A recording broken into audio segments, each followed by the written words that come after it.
Peck here with Fearless Wealth. Last Saturday was the Berkshire Hathaway annual meeting, and it was different because it was just basically Warren in a empty stadium.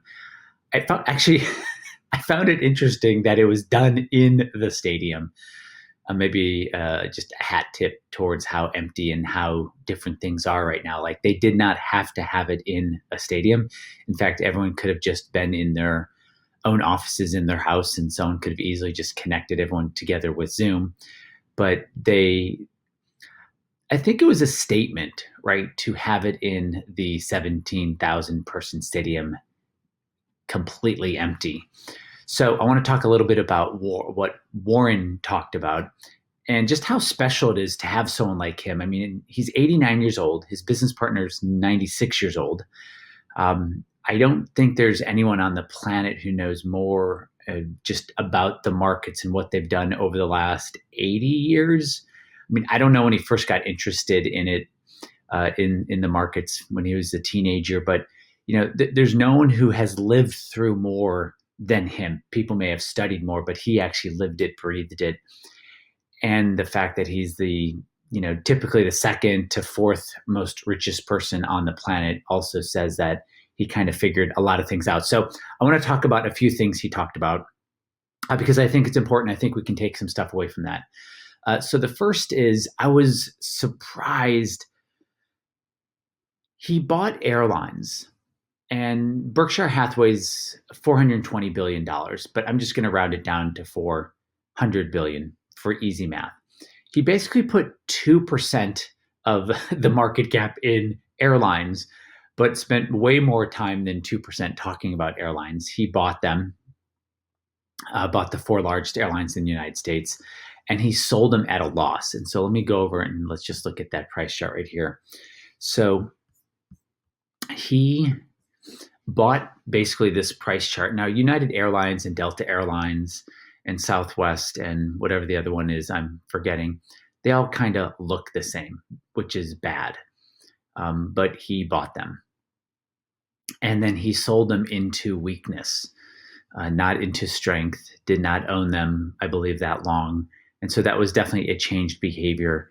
And it talks a lot about what I want to talk about next is he had a 4.5 hour meeting. It was basically him speaking. He had one of his generals to his left that he looked to once or twice to see if he had any questions. But it was basically Warren speaking for over 4 hours, which is pretty impressive at any age, let alone 89. He did have his Coke.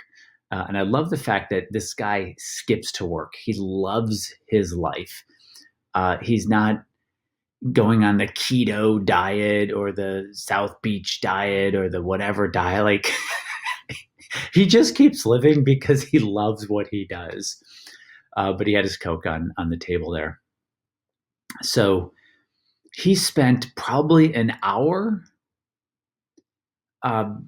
speaking about 1789 and 1863 and 1929 and 1954. That's where he spent a lot of time on. And it was interesting. And his approach was very somber and very sober. And we will get through this. Don't bet against America. We will get through this. He said that over and over and over.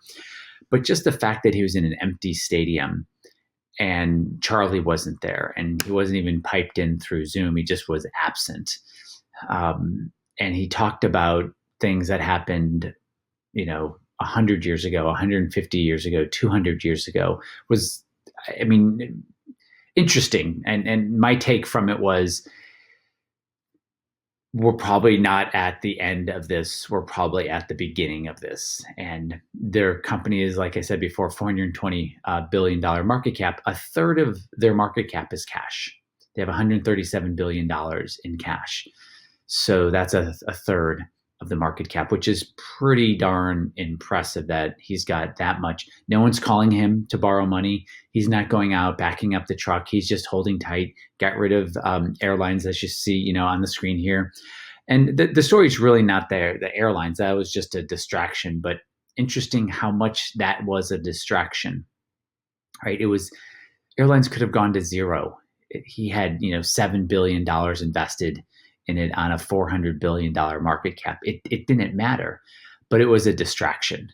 And actually, I often see that with people's portfolios. They own things that are distractions. It can't really help them. I mean, you own something, yeah, it might go up, but you own such a little part of it. It's a distraction at best, and it really hurts the growth of your money at worst. And that's what his airlines were. So just, it was somber, it was sober. Spending a lot of time in the 18th century and the 19th century even the 17th century. I get the centuries wrong. Here's something also interesting. On the screen, you see the red line, which is Berkshire Hathaway. And then the blue line is the S&P 500. And this is a price chart that is 18 years in size or in width. And you can't see it on here, but the red line, Berkshire goes up 250% during this 18 years, and the S&P goes up 280%. Impressive, right? Not Berkshire, but the S&P. Impressive how hard it is to beat the S&P, right? So here you have easily one of the best investors ever, and not ever, meaning he didn't underperform the S&P his entire career. Of course not. He wouldn't be Warren Buffett if he, underperformed. But the fact that over more than a decade and a half, he underperformed the S&P just tells you how hard it is to outperform. I'm not advocating a buy and hold or a buy and forget. I'm simply pointing out that the S&P is USA Inc., right? And he talked a lot about don't bet against America, don't bet against the US. And it's just kind of a metaphor. And I wanted to bring up the blue line because it's like, don't bet against. This is the line I'm using. If we use the NASDAQ, it would in some ways be much worse for Berkshire and maybe better during other periods. But damn hard to beat the S&P. Most people don't even start there. And when Warren Buffett dies, his money is not going to Berkshire. It's going into the S&P 500. So very interesting. And just to even just look at it and go, wow, Warren Buffett over that time period, okay, 18 years. Yes, his company is much larger than it was in the 50s and the 60s and the 70s and the 80s and the 90s. But still, 18 years is a long time. And there were plenty of great things to invest in, plenty of great software and technology companies to invest in that he really turned away from because he didn't understand it. And I do think it's a cautionary tale of you got to go with the price chart, right? You do have to look at price and see what is leading, what is continuing to lead, what is getting stronger because of COVID, what was stronger before COVID, during COVID, after COVID, and that's really important. So it was just great. I watched probably about 3 hours of it. It was really long, but if you're into these things, just maybe put it out in the background when you cook or you're in the kitchen, because it was very, very interesting. So here's the takeaway. People are over diversified. People have too many symbols. Warren has a very somber approach to what's going on right now, very sober approach. He sees a lot of headwinds. He's not investing a third of his cash. He's keeping a lot of dry powder. But I think one of the biggest things you can do is to get simplicity and get clarity. And the one thing I just want to offer you is I have something called a portfolio x-ray.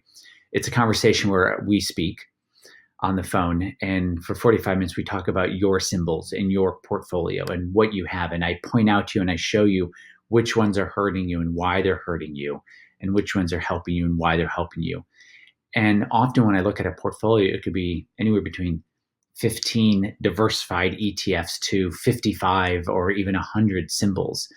But the point is, typically about half the symbols that someone owns, if not more, is hurting them. They just don't know which 15. And on the call, we get on, we do a screen share, we talk about your portfolio. I point out to you all the ones that are hurting you and show you exactly how to know. So that's something, if you're interested, you can just follow the link at the end or at the top of the comments. Guys, please, if you like this, share it, thumbs up it, leave a comment, Tell me more about what you'd like to see. But again, this is just our CPEC, and this is just another step in giving you more control and clarity over your finances, your investing, and your life. Okay. Thanks.